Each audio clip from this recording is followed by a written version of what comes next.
Kaya bala ko na rin siyang itigil kasi nga, at ititigil ko na talaga siya kasi nga hindi.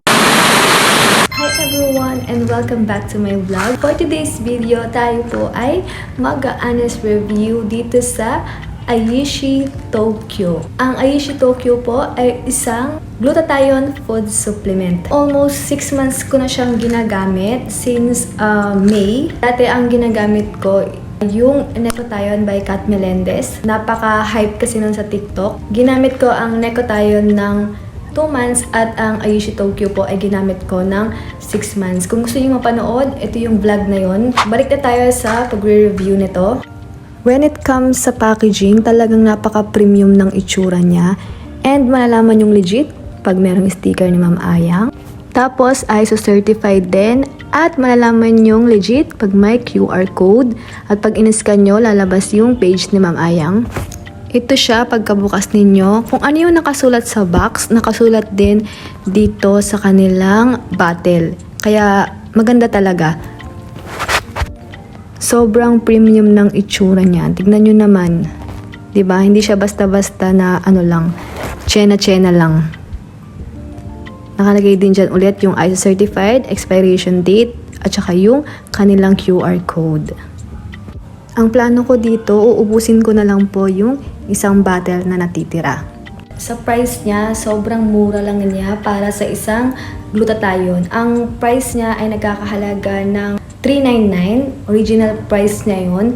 Pero usually, pag nanood kayo sa TikTok, lalo na sa mga live selling, makukuha nyo lang siya ng 300 pesos. Kaya din talaga ako nag-shift sa Aishi Tokyo dahil nga po sa kanyang price. At mataas yung kanyang glutathione content, nasa 400 mg, unlike doon sa Necothione. Gusto ko talaga mag-whiten or mag-lighten yung skin ko. Isa pa pala sa napansin ko dito, sobrang dami niyang good feedback. As in, may nag-rate pa doon na 1M/10, ganyan yung mga ratings nila. Kaya ko siya binili. Tapos guys, ang dami niyang sales. Doon sa Shopee niya, nasa 520 plus K sold siya. Sa TikTok and Shopee pa lang yun na. What more sa ibang online selling app like Lazada, ganyan, Facebook. Disclaimer, hindi po ako isang dermatologist or expert sa glutathione or sa mga skin na yan. Base lang lahat to sa aking na-experience. If di siya nag-work sa akin, pwedeng mag-work siya sa'yo.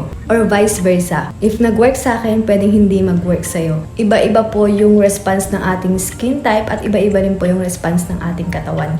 Kaya naniniwala po talaga ako sa hiyangan. At FDA approved nga din pala ito, kaya safe na safe siyang gamitin. Kung tatanungin nyo kung pwede ba to sa lactating mom or pregnant woman, masasabi ko, consult with your doctor bago tayo uminom ng mga kung ano-anong food supplement, hindi lang sa glutathione. Basta sa kahit ano, lagi kayong mag-consult sa inyong doktor. Basahin natin yung kanyang 4 na main ingredients. Number 1 is yung glutathione. Alam naman natin na ito ay pampaputi. NAC or yung cysteine. It helps to replenish glutathione in the body. Meron din itong vitamin C, which is alam naman natin lahat na napakaganda yun sa skin. At yung pinakalas ay yung rose hips. It helps to brighten our skin, prevent blackheads, repair your skin after sun damage. So, ayun po yung 4 na main ingredients niya. Syempre guys, pag umiinom tayo nito, make sure din na pag lumalabas tayo, naglalagay po tayo ng sunscreen. Though meron na siyang sunblock, pero kailangan pa rin natin ng sunscreen sa ating katawan or sa ating mukha. Paano nga ba iniinom ang Aishi Tokyo? Iniinom po ito tuwing umaga, pagkagising, or 30 minutes before meal. Kailangan po empty stomach. So, pag sinabi natin empty stomach, yung wala talagang laman yung ating tiyan. Ang capsule neto ay 60 capsules. Good for 1 month kasi 1 to 2 capsules a day po dapat. Pero ako, nag-try ako ng 2 months na 4 capsules a day. Yun daw ang tinatawag na fast track. Kaya bala ko na rin siyang itigil kasi nga, at ititigil ko na talaga siya kasi nga hindi talaga siya umeffect sa akin or di talaga nag-whiten yung skin ko. Masasabi kong hindi siya umeffect sa akin kasi nga, imagine guys, nagka-fast track na ako 4 capsules a day. Pero wala talaga. Pero okay lang, at least tinry ko naman. Papakita ko sa inyo yung itsura niya. By the way guys, huwag kayong magtaka kung meron siyang amoy. Ganun talaga yung amoy ng mga glutathione.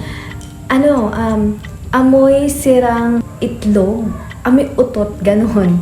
Pangit man siyang pakinggan, pero ganun. Ganun po yung mga legit na glutathione. Guys, ganyan yung itsura niya. Premium pa din hanggang dun sa capsule. Tapos, nakasulat pa rin yung Ayushi Tokyo sa capsules nila. Ayan, ang ganda, di ba? Cute siya.